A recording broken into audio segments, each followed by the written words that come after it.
और बोलो मेरे नबी ने हया सिखाया कि नहीं सिखाया? आपने कहा माँ प्यो नूं पुछो, माँ प्यो औलाद नूं पुछे। पर बाबे भी बड़े अंतरे ने, जे कुड़ी मुंडा पूछ लेना भी अब्बा जी मैं इत्थे करनी, बैठ जा ओए ओए ओए उन्होंने फिर चंगा, फिर तेन ऐसा भावांगा उठन जोगा छड़ांगा ही नहीं गा। सच्ची गल कर। वो जे उन्हें तेन इज्जत देती है जिथे मुंडा कहता कर दे, उन्हें इज्जत देती है तेन भी अब्बा जी रिश्ता तो तुसी मंगना ही मंगना है, इथों नहीं तो उथों, ते मेरे कहने ते इथों मंग लो। वो बोलो जे मुंडा कह दे तो ताड़े मंगन च कोई बोलो फुल ताड़े लेंदे। मुंडे ने जो कहा मेरा इथों रिश्ता मंगो, क्यों जी इंज ही है, ते बंदा जाके मंग ले। पुत्र तवज्जो तवज्जो, कोई मंगना ही नहीं, ताइए तो जिल्लत खट्टन दैन। शरीयत ने कहा कि मां प्यो औलाद नूं पुछे कि जे तेरा किते दिल हैगा ते दस असीं हत्थी जाके मंगीए। ये मुड़ के ना कर देने, अगले हाई कोर्ट च जाके हाँ कर देने।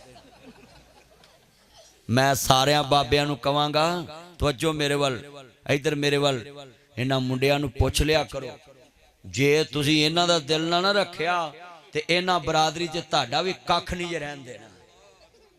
हाँ जी, इन्हां नूं पुछया करो, कुड़ियां नूं पुछया करो, मुंडियां नूं। आ मुंडा हुण पुछ नहीं चला, हाँ दसया कर जाके। अल्लाह अकबर, अल्लाह जिन्हें मेरे चन बैठे जे गल बड़ी वड्डी समझाई है तरीके नाल।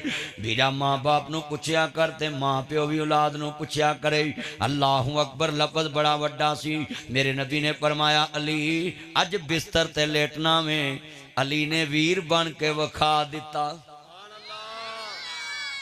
ओए बोलो 100 बंदा तलवार लैके आए ते नींद आउंदी?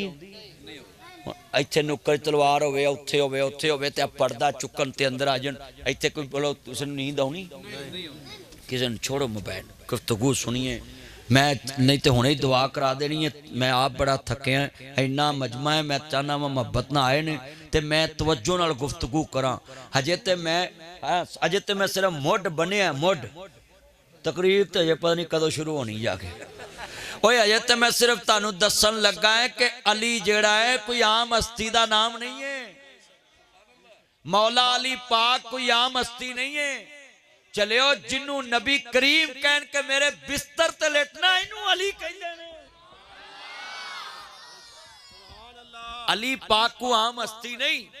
जरा सुनिए, इतना मजमा है, आंखों में आंसू मैंने देखे मजमे में, और लोगों को समझ आ गई है कि नासिर मदनी गल की समझाई। इथों ही तो गल तुरी सी कि मुस्तफा ने फरमाया अंता खी फिर दुनिया वल आखिरा, अली मेरा दुनिया च भी वीर ते आखिरत च भी वीर है।